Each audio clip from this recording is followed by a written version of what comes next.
Mr. Speaker. Thank you very much, Mr. Speaker. So the opposition took control of the House over the last 2 days. And what did we do with the time?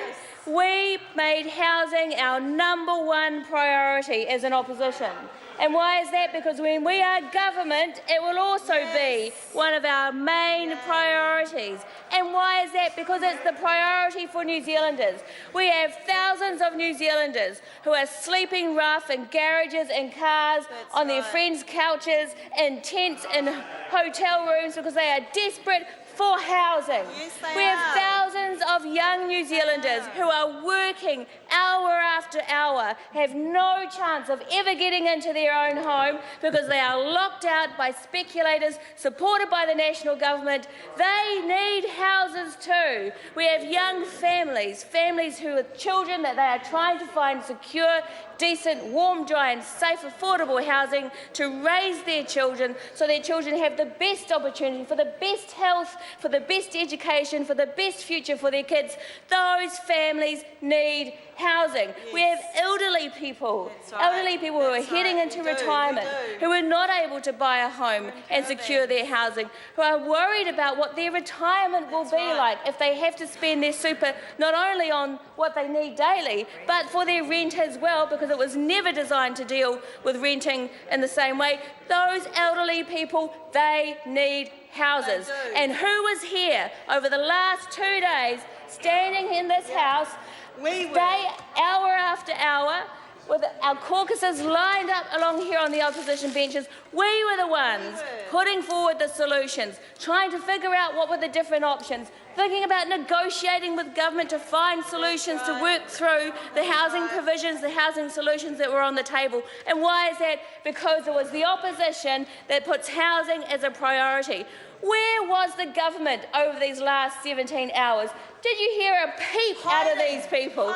No, they were sitting there, hopeless, their mouths open, gobsmacked. They were gobsmacked, just sitting there, doing nothing, saying nothing, while it was the opposition, Labour, Greens, New Zealand First, who were here standing up minute after minute, hour after hour, putting forward the solutions to deal with the housing crisis that our people are facing every day. If there was, I think Phil Twyford got it absolutely right. It was the opposition who represented New Zealand over the last 2 days. While the government was sitting around trying to figure out how to get rid of Nick Smith because he had made such a terrible fiasco of this entire process. That guy, honestly, I mean, really, he could not have made more of a mess of this legislation or the process. From start to finish, it was been an absolute disaster. He will be in such trouble, having humiliated the government over the last 2 days. To be fair, they're all because he handed to us the next government of New Zealand, Labour and Greens and New Zealand First, if that's what they want. Nick Smith handed to the next government of New Zealand 2 full days to debate the single most important issue that is facing New Zealand families today. So I do think, thank you, Nick Smith. Don't you think we just need to say thank you, Nick Smith, for being so terrible at your job? And such a great representative of the National Party, such an excellent example of what National Party ministers are, their incompetence, their fallacies, their secrecy that they promote in the process of their legislation. Because let us not forget that now insults from a minister walks past me and makes nasty little insults as she goes past because she can't bring herself to engage in the debate. Minister, where have you been over the last 2 days? You could have come here and debated the issues, but no, she just walks past me and makes a little nasty insult in my ear. That's right. Because that's the kind of minister that John Key puts up in his government. You're either incompetent or you're nasty. That's what they promote over there, or both.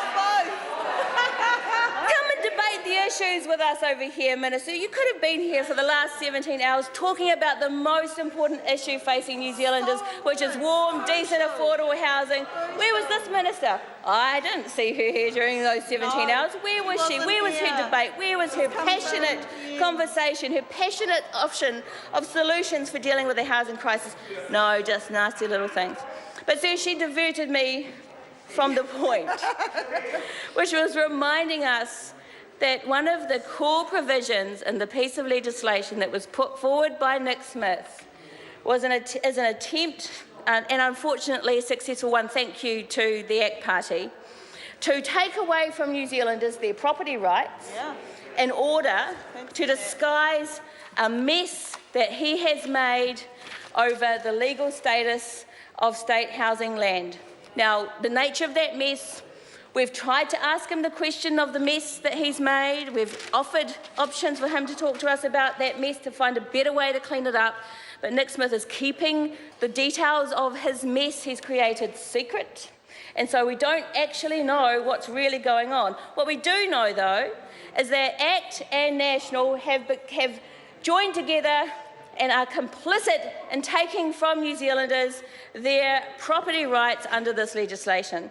And they're disguising it as not really being anything. I think, yet again, another example of the kind of behaviour we can expect from National Party ministers.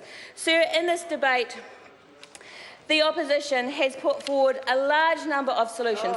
We offered a percentage of affordable housing and a definition of affordable housing. National said no, they said. We gave them option to help build 10,000 homes a year. National said no, they said National. We offered to improve the Bright Line test, to reduce the effect of speculators in the market. National said no, said National. We tried to stop foreign ownership in our housing market so that New Zealand families would have a genuine go. And what do we get from National? No, said National. We offered to improve urban and infrastructure planning to make it easier for cities like Auckland to grow like they ought to. What did National say? No. They said no. We offered, even David Seymour voted against that one. We offered an opportunity to build 250 more state houses a year, and what did National say? National said no, that's right. And then finally, sir, at the end of an incredible piece of work with a homelessness inquiry that was a joint effort between Labour, the Greens and the Māori Party on homelessness, after hearing all of those tales of woe, sir, there were real stories about the real lives of New Zealanders who are affected by homelessness. The opposition offered to the national government an opportunity to deal with that homelessness crisis in a practical way. And what did National say? They said no. They said no to helping the homeless. They said no to helping young families. They said no to helping young people. They said no to helping the elderly to get the kind of decent, warm, safe and affordable housing that all of those people need. That's right. How could National stand there, or sit there, because they didn't really go anywhere, did they? How could National just sit there and say no to those thousands and thousands of New Zealanders who want these solutions put in place? I don't know how they want these solutions.